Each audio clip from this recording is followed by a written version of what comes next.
Hello. Welcome back to the Shatter podcast, episode 14. I am Sean, and as always, I wholeheartedly want to thank you for being here. This week's episode is Sonder and change, and we'll be discussing the way some of us react to change. It's easier for some than others, as well as touching on the subject of sonderness, which is the realization that each random passerby is living a life as vivid and complex as yours. Something I just find fascinating. I'll be honest with you guys, though, a big piece of this episode will be sharing its time with something else I'd like to talk about before getting into the main two topics. I'd like to apologize, once again, for the switch up in episodes. Last week was just a heavy week, and if something places itself on my heart, I'll follow it and present it. I love structure and schedule, but it felt right, so I do thank you for bearing with me. Since you were so wonderful to listen to me, if you did in fact listen last week, 2 weeks ago, I feel I should also be able to update you guys. We told everybody we needed to tell. I also made a post about it on my personal Facebook. The people I was talking about were my parents. My father had a heart valve replacement surgery, which was very successful, thank God. He's doing well too. His recovery was going very well, up until a point which I'll touch on in a bit. My mom, however, has found herself going through something as well, and unfortunately it was what we feared. To give you some backstory, now that it's out, my mom has been dealing with some throat issues for about 4 or 5 months. Started off as her clearing her throat more often, which we both were doing for a while. Whatever the reason may be, for some reason, my mom kept having the issue, and it started to form into a soreness and a swelling. When it started to form into something concerning and wasn't going away, we started to try and see what's going on. So she was put on antibiotics. After they weren't helping, she was put on stronger antibiotics. Still, nothing was working. It did seem to help her with some pain improvement, however, only temporary. She eventually gets sent to do an ultrasound of her thyroid. Ultrasound came back good. With all that having been done, she was sent to an ears, nose, and throat doctor. He did an office examination and had ordered a CT scan on the area to check on a growth he suspected to have seen. The CT scan came back confirming there was some sort of growth in her throat. So he then ordered a microbiopsy to be done, to which it was done the day before. The day before I recorded last episode. After her biopsy, the doctor came out to talk to my sister and I and told us that since he was able to get a better look at it, it was very suspicious looking. But he wasn't able to diagnose it officially. On February 21st, we get the call for the results. We were told that whatever it is, it did come back showing cancer. I couldn't even say the word last week. As I mentioned during it, it showed me I haven't truly healed from my past because I couldn't even say it. Maybe it's because I was afraid to speak it into existence. I don't know, really. I avoided saying it, but it still happened.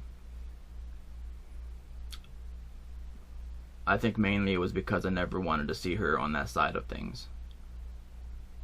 I don't like being a patient going through things like this, but I never wanted to see her going through it. She doesn't deserve it. She deserves so much good. She doesn't deserve this at all. So it has been a hard realization to deal with. She's strong, though. She was a rock through me. She was a rock for me through my bouts with cancer, and I'm going to be a rock for her. I've already been showing her the ropes, so to speak, with her doctors and everything, understanding processes and all that. If nothing else, I want what I've gone through to be able to be used to help others. I just hate that I have to use it for my mom, but she's going to get through this and come out strong. The days leading up to finding out the results, I prayed a lot, obviously so, but I prayed for God to comfort and strengthen us to deal with whatever news we get. When we were finally told the results, there was an unexpected calmness amongst the initial heartbreak. That was an answered prayer. That was God telling me He's not only listening, but His hand is over us all. Especially my mom right now.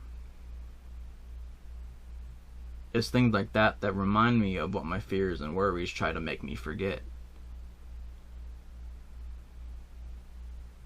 Speaking of, something I'd like to share with you guys is a testimonial of sorts. I've been trying to be more active with promoting my designs for my shop. One of the avenues that I've been working on is through somebody I know with a Flickr account with almost 2,000 followers. So far I've had my last 2 designs, Let Them Know and Clocking Addiction, posted there. Nobody has really interacted except for one person.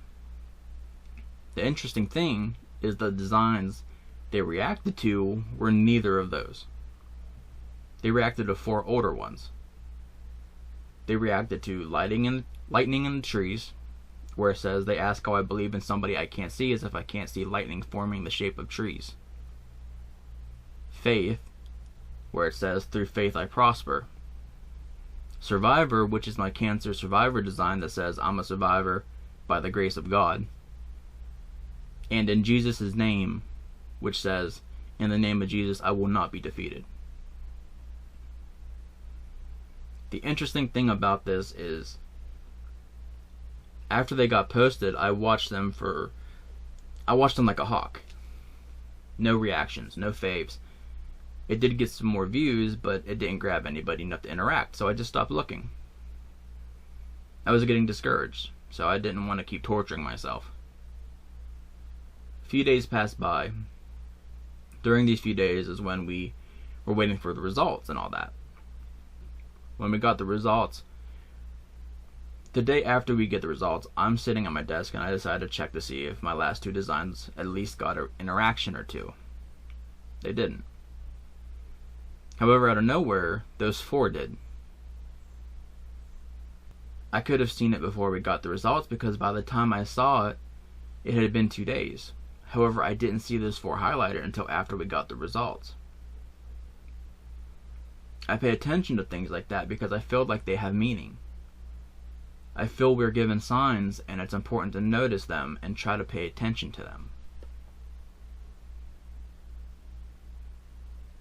I said last week how I have this burning fire inside me that burns through all the doubts and fear. Something that reassures me that things will be okay, and it's still burning. I truly believe things will be okay. I just know until it is, when we get it taken care of and gone from her body, is going to be stressful and worrisome. We're human. We're not perfect even if we're faithful. When we love, we care. And when we care and something's going on, we worry. However, I'm going to do everything I can to make sure I help make the process as comfortable or as comforting as possible until the day comes when she's told the cancer is gone and this chapter will be behind us. That day will come. And we're going to celebrate, and I can't express how much I'm looking forward to that. There are no words. We've gotten the process started. Since it's head and neck, she'll have to have a mask for her radiotherapy. She's got fitted for that already. She's going to have to do chemo as well, unfortunately. But she'll be going through my oncologist. We could have went with somebody at the same center as her radiotherapy, but because we know him, we trust him, and he's an amazing doctor, of course, we went with him, and we all feel better knowing he'll be handling her during this time.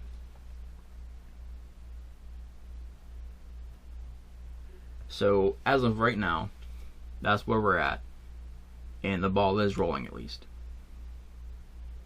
Then we hit another rough patch. That's made the current state of things rough. Well, even rougher, I should say. The day after we met with the radiologist and was told of the treatment plan and what it is, the risk, the reward, and all that. The very next morning, my father ended up having a TIA, a mini stroke. So my mom, my sister, and myself were at the hospital for a few hours. My dad ended up being admitted overnight. Thank God he's recovering well. He'll have to do some therapies and be checked up on every few days by a nurse for vital and concerns and all that, but all things considered, he's improving a lot.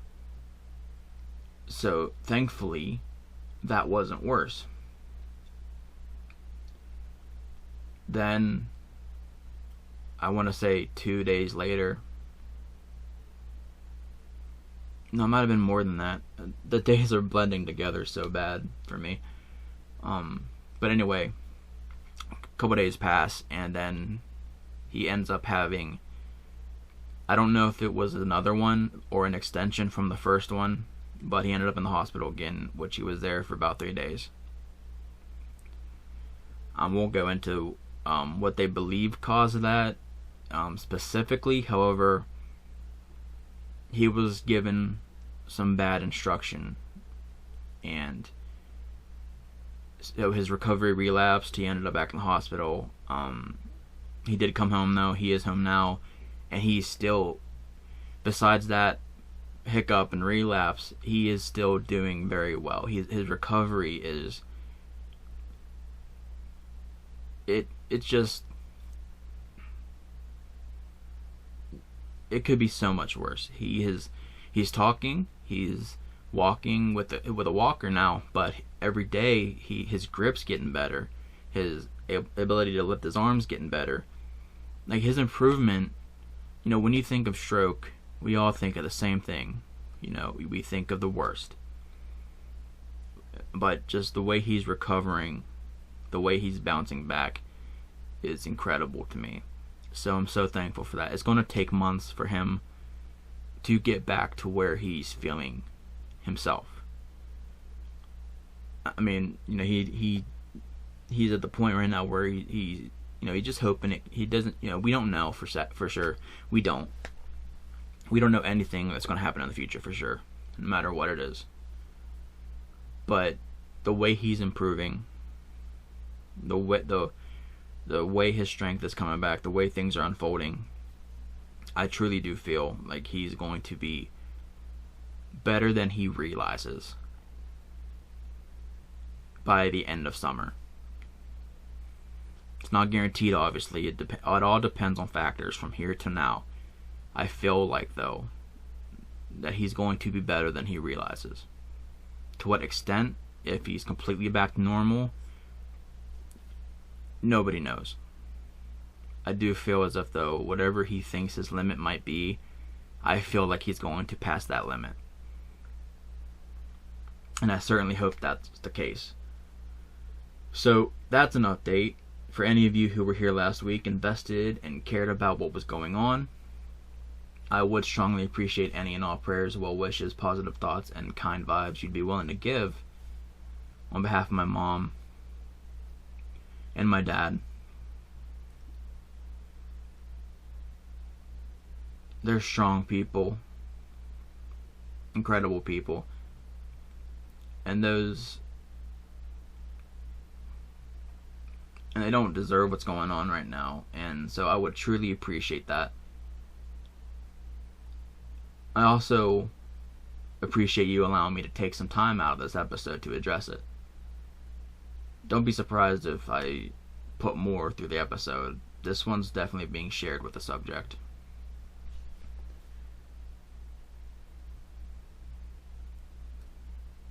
So, the moment that initially triggered this episode's conception of Sonder and change is random. That can be said about a lot of things I say, though. Random is one of my key characteristics. I was watching TV while listening to it, and I saw something alluding to the idea of Steve Harvey leaving Family Feud. I think it was in reference to his new judge show he's doing which I tried looking it up, and there's nothing confirming he's leaving Family Feud, so I wouldn't be surprised if he's going to continue to be the host amongst everything else he's going on. The man is a workhorse, so I can easily see him doing it all. Just the idea of him leaving, though, made me sad. I certainly don't know Steve Harvey solely from Family Feud, but I'd be lying if I said due to his long status of being the host. When I think of Harvey, I think of Family Feud, and vice versa. So the thought of him not being on Family words, so the thought of him not being the host of Feud anymore upset me. Nothing serious or anything. So because I'm me, I decided to take this minor moment to analyze why it's so upsetting. The best opportunities we have to tackle our reactions and understand them better is when we're given the chance to notice them in small moments. It's a lot easier to analyze when it's not a deep issue. When it comes down to, is it just my problem with change? I don't do super well with it. I'm not incapable or opposed to change, however, I believe due in part to my anxiety when I'm faced with sudden drastic change, I can feel a bit overwhelmed or intimidated by it.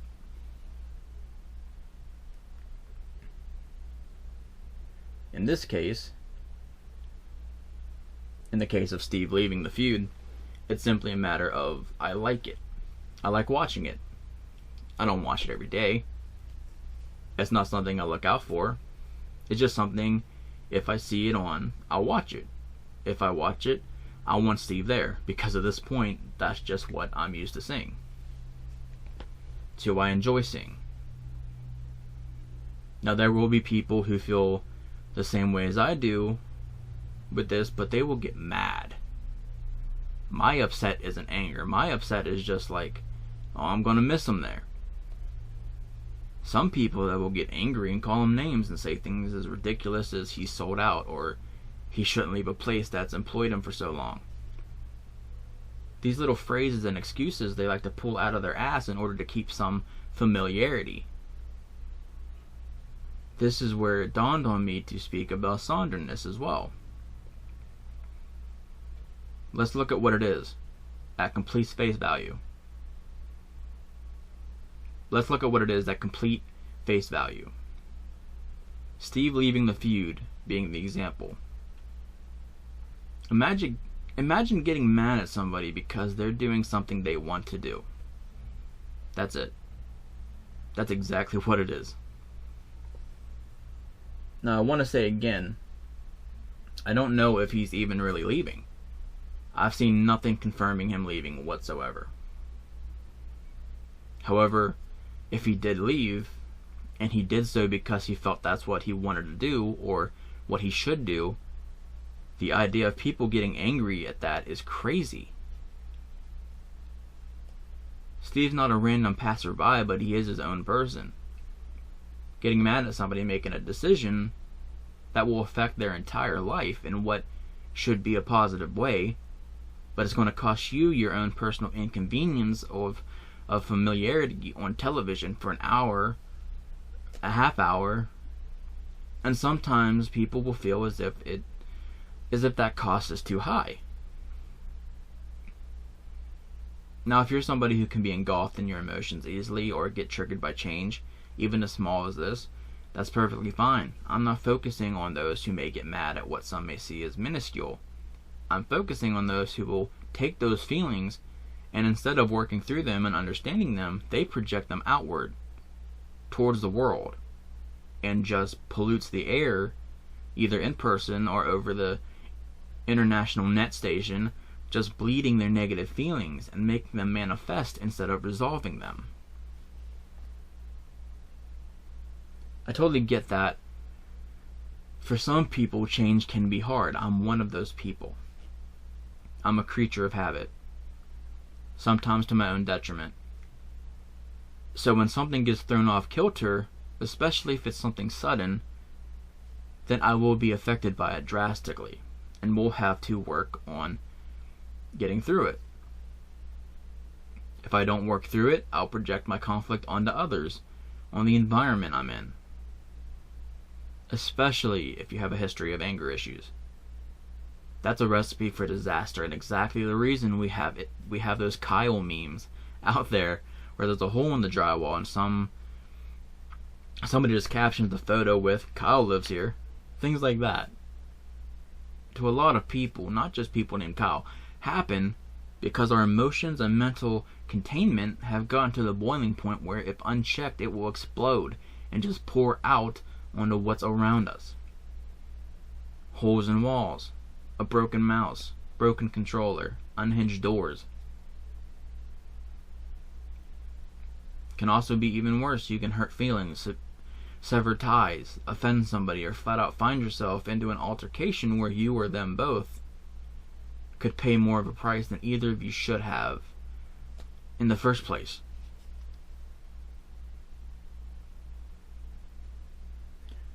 I'm not that anti-offensive because these days people look for reasons to be offended. What I mean though is when you speak out of raw anger, you're inclined to say things that will offend or hurt those you care about, that you can't take back them hearing. When we release that pressure, we'll say a lot of things. Fuck this, screw that, and screw you too. We don't mean it towards the person. Honestly, think about it. If you've ever found yourself in a situation where you said something to somebody out of anger towards something completely separate from them, and ask yourself if what you said to them was any different than something you would have said in a room by yourself. When you do that, and if you notice there's nothing or very little difference in what you said by yourself and what you said around this person or these people, but since they were there, they got focused, then you'll know it really wasn't meant for them. But you can't take back them hearing it. You can't force them to feel a certain way about it. You can't force them to understand where you're coming from. Because at that point in time, you've left it unchecked. You're saying stuff, and they have every right to take offense to something you're saying. They're not responsible for you to explain yourself. You are. That's why you check it. That's why you handle it, to avoid these things happening. There is no excuse. There is no excuse to lash out at somebody out of anger when they've done nothing wrong. I don't care. There is no excuse.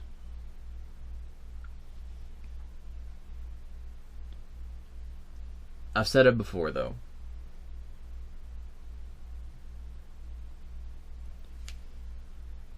I'm somebody who does have a bad temper and can say some hurtful things when I'm upset, and that's why I've spent most of my life working on myself to make sure I don't lash out at people who don't deserve it. I could give you any excuse in the book why I lash out at you, but none of it means anything if I do it anyway. It's a key value I believe in. If you don't care enough about somebody to even put yourself in check, then you need to reevaluate yourself and ask yourself if you really care about others at all. We don't hurt those we care about. Not if we can help it. And that's something you can help. Something like lashing out when angry is something we can help. The question is, do you care enough to try? Now, I wasn't intending this to be a sequel episode to Hostility, but some things just tie in together. It's not all about that, though. I think difficulty with change is something that can be potentially harmful towards ourselves. When you can't adapt to change, it's like the saying goes, you're likely to get stuck. Stuck in what was and is, and it hinders your ability to find yourself in what can be. I know change can be scary, but it should also be exciting. That's something I've improved on to where I still have trouble, but I'm also more adaptable to be excited towards benefits instead of just dreading learning curves and obstacles. It is possible if you just address the issue and acknowledge it. Considering all that's going on in my world right now, change is something affecting me a lot. In the span of a week and a half, my mom was diagnosed with cancer in her throat. And my dad has a mini stroke and then a relapse a couple of days later. So we're trying to handle getting all her appointments while trying to do the same for my dad while he has nurses coming what seems like every day, multiple nurses, phone calls all through the day, never knowing who's going to be telling us to go where. It's just so much at one time and such a big change because now we have people coming in, so entire routines are messed up. All that on top of the worry, the stress, the heartache. I'm just so thankful I have my faith and things happening the way they are, as well as my family themselves and my support system outside of them with my friends who are family to me. I'm just so thankful for all of that. And what I mean by happening the way things are, our PCP office basically imploded. Doctor left, PAs left. It was pretty much just a shell building.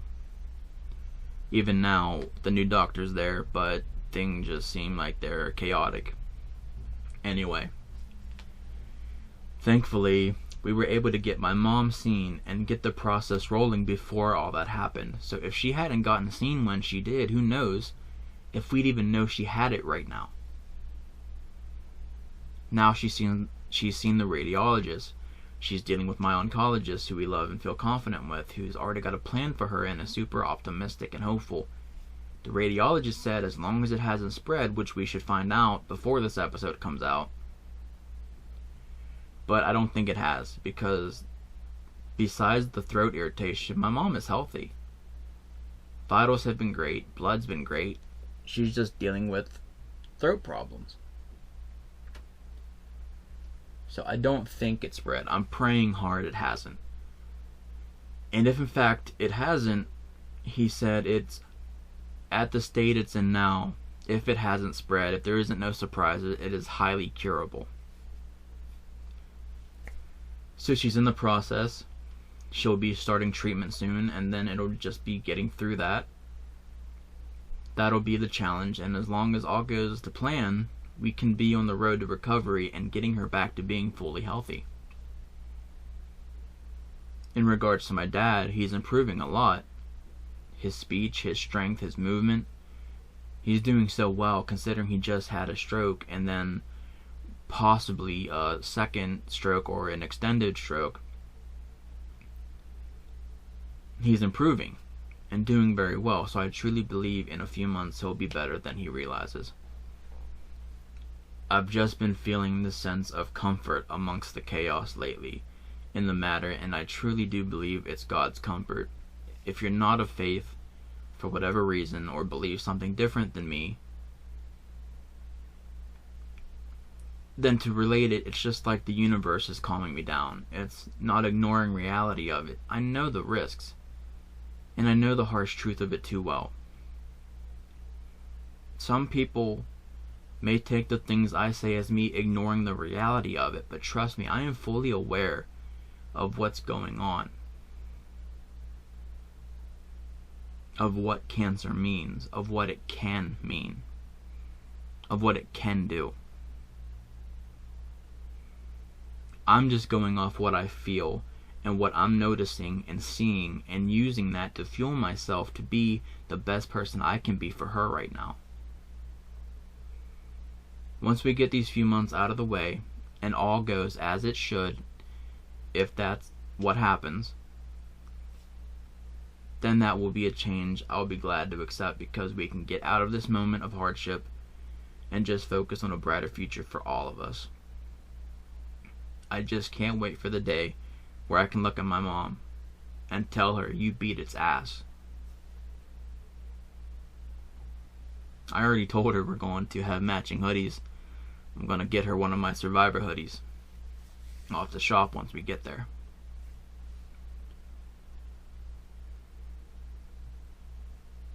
To dive in a less heavy portion, though, let's talk about sonderness a bit. I know I can't be the only one who will occasionally just observe the people around me, specifically people I don't know, or I don't think I know, and ponder the fact that in their world, all of my joys and my goals, as well as my stresses and worries, are absolutely absent from them. Everything I have going on isn't even registered in their mind. They know as much about me as I know about them. And I just find that fascinating. It's like when I'm driving or riding with somebody, seeing the cars that pass you or right beside you. Cars that are going in the opposite direction. Or sitting outside of a store or a restaurant, seeing the people go inside and come out. Just consciously taking in the observation that they've got their own entire world they're living, which most likely you'll never have any part of, further than this 1 second of possibly being caught in their peripheral, and the same goes for them in our world. I find that thing so captivating, because one of the biggest ways we can help ourselves is being able to try and get outside our box, and so we can better analyze ourselves. And placing that little piece of knowledge of realizing that others have their own life, way of thinking, likes, dislikes, circumstances, and everything else is completely outside of you, and it will help you tremendously with being more understanding. It will help you with being more patient and considerate and, of course, empathetic.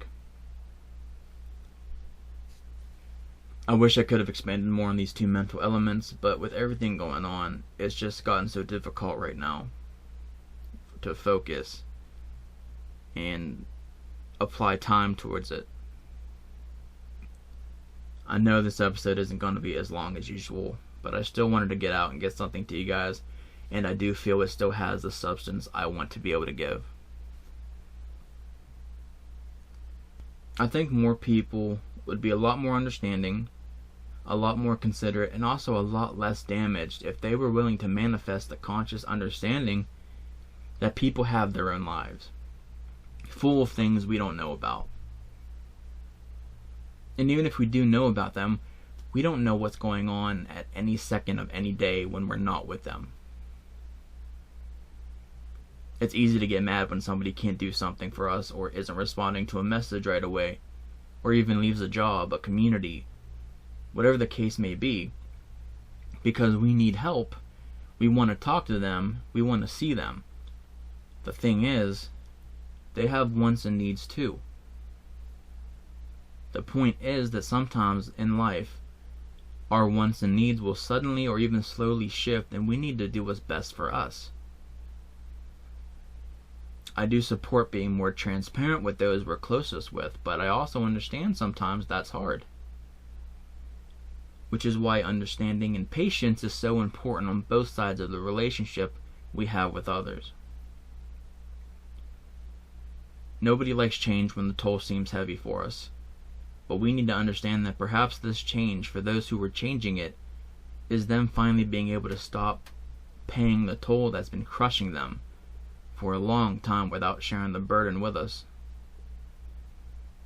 We can't read minds, we're not supposed to. What we're supposed to do, though, is pay attention and care enough to realize it's not all about us. It's not always some convoluted reason of excuses to make us feel as if we're owed something we're not.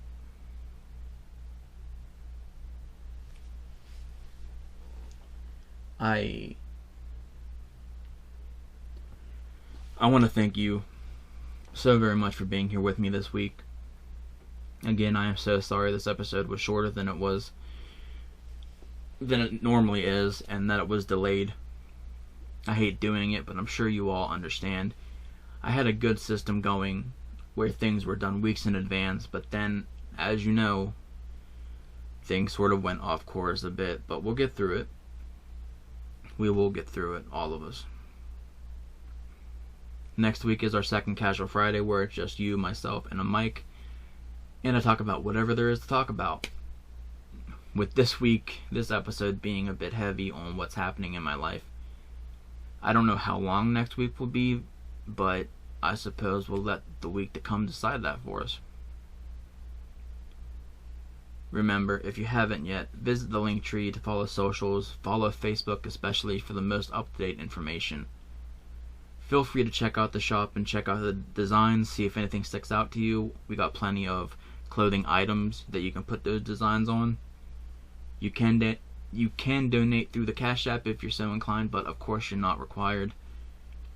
I appreciate every ounce of support from listening, following, sharing, shopping, donating, but most of all, most importantly, I want to thank all of you who have had my family and I in your prayers lately. It really means so much. It makes such a difference, and I can't express strongly enough how much we appreciate it. We truly do. Thank you so much for anybody out there who has been just sending us kind vibes, prayers, and well wishes. Truly, thank you guys so much. As always, I hope the rest of your day is as wonderful as you are. This is the Shatter and Breathe podcast. I am Sean. And as always, stay safe, be thankful. And truly, God bless every single one of you.